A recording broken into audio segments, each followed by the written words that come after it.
Bonjour, certains vont peut-être être un peu surpris de cette petite vidéo. Petite, je vais essayer qu'elle le soit. Petite vidéo qui ne va pas parler d'Ukraine, ou en tout cas très peu. Elle a pour but d'expliquer ce que j'entends faire avec cette chaîne YouTube, qui s'appelle, elle aussi, Vue du droit.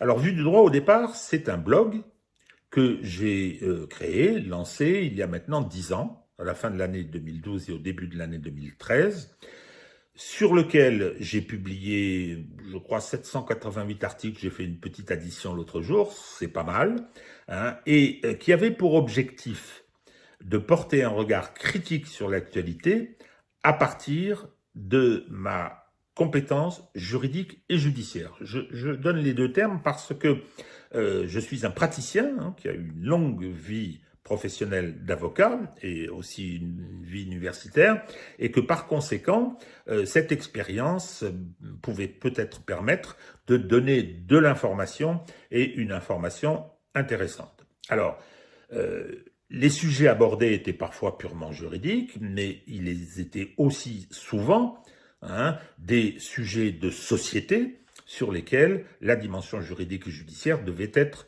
éclairée. Alors c'était des textes engagés, voire politiquement engagés, il n'y a aucun complexe là-dessus, et donc c'est ce que j'ai fait pendant 10 ans. À l'occasion de la sortie de mon dernier livre, il y a 2 ans, Une justice politique, j'ai été assez fréquemment invité sur les chaînes de télévision, dans des émissions de radio, et j'ai donc décidé la création d'une chaîne YouTube sur laquelle j'ai publié ce que les autres avaient enregistré. Bien.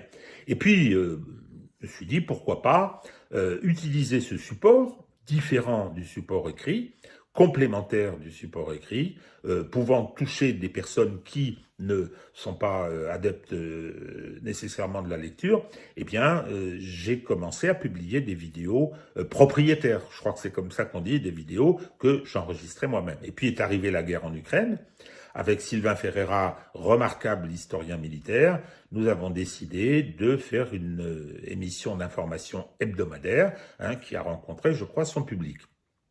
Alors, la chaîne YouTube va également se poursuivre sur d'autres terrains. C'est-à-dire que je vais essayer, par des entretiens, par la création de petites émissions, par des éditoriaux, de poursuivre le travail entrepris par le blog. Le blog va continuer, ça je crois il faut en être tout à fait persuadé, mais il y aura ce complément avec des émissions vidéo qui ont le mérite de la réaction rapide, et puis le mérite aussi de donner la parole à d'autres, d'avoir une approche peut-être plus aisée pour des gens qui n'ont pas énormément de temps. Donc ce sera mis en œuvre maintenant assez rapidement parce que l'expérience de la chaîne YouTube dans sa playlist, c'est comme ça qu'on les appelle, je crois, la guerre en Ukraine, m'a permis de commencer à toucher un petit peu le montage, à bricoler deux, trois petites choses, la création d'une cagnotte, pour la soutenir, à donner quelques moyens matériels qui vont se développer. Alors je crois que je commence à atteindre mes limites techniques, qu'il va falloir faire intervenir d'autres compétences, mais ça c'est la suite qui nous dira comment cela sera fait. Donc, le principe, la chaîne YouTube Vue du droit, comme le blog, porte un regard critique sur l'actualité. S'il y a une dimension juridique ou judiciaire, ce sera traité, bien évidemment, mais pas seulement. Pas seulement.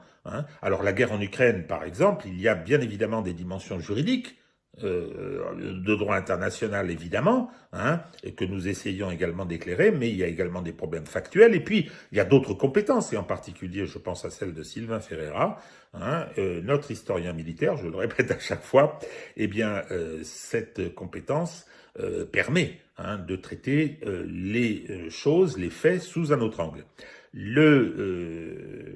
La chaîne, la poursuite de la chaîne sur d'autres sujets que l'Ukraine, procédera de la même façon, avec des apports, éventuellement d'autres niveaux d'expertise, hein, d'autres niveaux de savoir, d'autres niveaux d'expérience, et je vais essayer de rendre tout ça vivant et surtout utile. Voilà. Eh bien, merci de m'avoir écouté. Hein. Je vois que sur le compteur, on me dit que c'est 5 minutes. C'est déjà probablement trop long, mais je crois que c'était nécessaire de procéder à cette petite mise au point. À très bientôt.